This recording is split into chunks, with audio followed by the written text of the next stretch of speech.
Hey there, I'm Kyle, welcome back. Today we'll be talking about what gear I'll be taking with me as I head out to thru hike the Pacific Crest Trail and walk from Mexico to Canada. So first, the concept that we need to understand is base weight. What does base weight mean?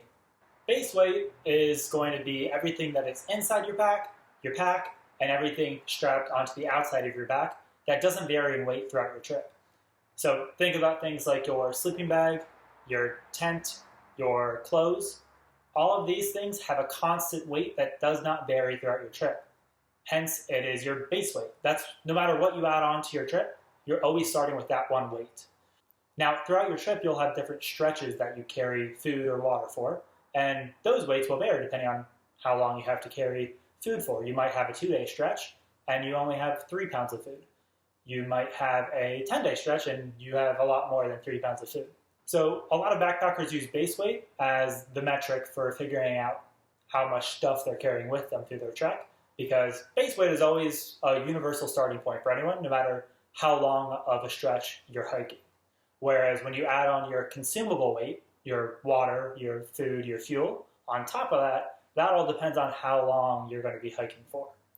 If you take your base weight and your consumable weight and you add those together, you get your total pack weight. So if I were to just weigh my pack right at the trailhead before I start hiking, that will be my pack weight. Now, as I go over all my gear for this trip, keep in mind this is a work in progress. So my previous 2 big long hikes, the Annapurna Circuit, which you can check out here, or the Holt Route, which you can check out here, those trips were not really long through hikes like this one is. So my gear was not as dialed in, and you'll see my pack was different. You'll see it was really full and really heavy. So to start, let's look at my base weight. So we're going to break it up into smaller sections, and we'll break down each item so you can see what the item is, what its purpose is, and why I chose it. So first up is going to be my sleep system. So I'll be taking with me the big Agnes Copper Spur HVUL1. So this is a 1-person ultralight tent. It has a footprint on the ground to protect the bottom of your tent. It has a mesh tent body, and then it has a waterproof rain fly that goes over the mesh body if you want. You don't need it if the weather's fine. This tent comes with 7 V-shaped stakes and this unified pole system. So all the poles are one continuous pole that are just connected via this central hub there. So I like this tent because this tent is super lightweight, super easy to set up, and it's a freestanding tent, meaning it'll stand up just with the poles itself. You don't need to tie out any guy lines or anything like that. So at the end of a long day, I know it'll be easy to go ahead and set up no matter where I'm trying to make camp. Now, this altogether weighs 2.77 pounds. Next up is my sleeping bag. So I have the REI Magma 15-degree regular mummy bag. So this sleeping bag is a down sleeping bag, so it's filled with down feathers, which makes the sleeping bag really, really compressible, really lightweight, but still has a lot of warmth. It's good down to 15 degrees. I like this sleeping bag because it was budget friendly. It has a pretty low temperature rating, and I sleep pretty cold, so I get cold easily in the middle of the night, so I want to make sure that I don't need to worry about getting cold, especially up in the high Sierra or in the desert nights. And I like the mommy style sleeping bags. I like to cinch my head in here and be a cozy little burrito. This whole sleeping bag weighs 1.76 pounds. I also sleep with a sleeping bag liner. This is shaped just like a sleeping bag. So this specifically is a Sea of Summit Thermolite Reactor Compact Plus Sleeping Bag Liner. And this is supposed to add 20 degrees to your sleep system. So if my sleeping bag is good down to 15 degrees, this supposedly should be good down to -5 degrees Fahrenheit. Now, I don't ever think that'll totally be true, but this does add some warmth, it adds some comfort, and the great thing is, when I'm out on trail being super dirty and gross, this will get super dirty and gross too, not this. And this is going to be much easier to clean on trail than this one will. This Sea to Summit Thermolite Reactor sleeping bag liner weighs in at 0.58 pounds. For my sleeping pad, I'll be using a Thermarest NeoAir Xlite, the 2020 model, which is a regular length but wide width, and its corresponding pump sack. So this is an inflatable sleeping pad that adds a lot of both warmth and comfort, preventing your warmth. Oh, hey! That prevents your warmth from leaking out into the ground. So this can be blown up by mouth. I use this, which is just a small little pump sack. You basically blow air into the pump sack, you cinch it up, and then you can push the air at the bottom. And I just find it a lot easier and faster to blow it up that way. Both of these weigh in at 0.94 pounds. I'll also be bringing a pillow with me. So this is an inflatable Sea to Summit Aeros Premium Inflatable Pillow. Similar to the inflatable pad, all you do is you open this little valve, you blow it up, and you close it, and you have a nice little pillow to sleep on at night. This pillow weighs in at 0.2 pounds. And then lastly, but pretty essential, is going to be my tent bottle. So in the middle of the night, if it's freezing cold outside, or rainy, or snowy, or I just don't want to get up and go outside when nature calls, I will have this nice 28-ounce old Powerade bottle that can keep me company. So all in all, my sleep system weighs 6.25 pounds, which is about 31% of my total base weight. So next up is my cook system. Let's start with water on the trail. I'll be filtering water just found out in streams and lakes throughout the trail.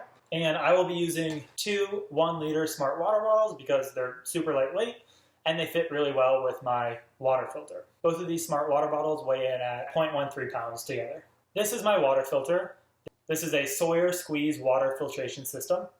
And basically what you do is you take your dirty water bottle, and I go ahead and I label mine dirty, so I know not to drink this one because this water is contaminated. I fill up water in a stream. I screw this on top. And then I can either drink straight from this, or I can squeeze and push the water through a filter into my clean bottle, which I've labeled Drink Me, because this one's clean. So this one is always going to be clean. This one's always going to be dirty.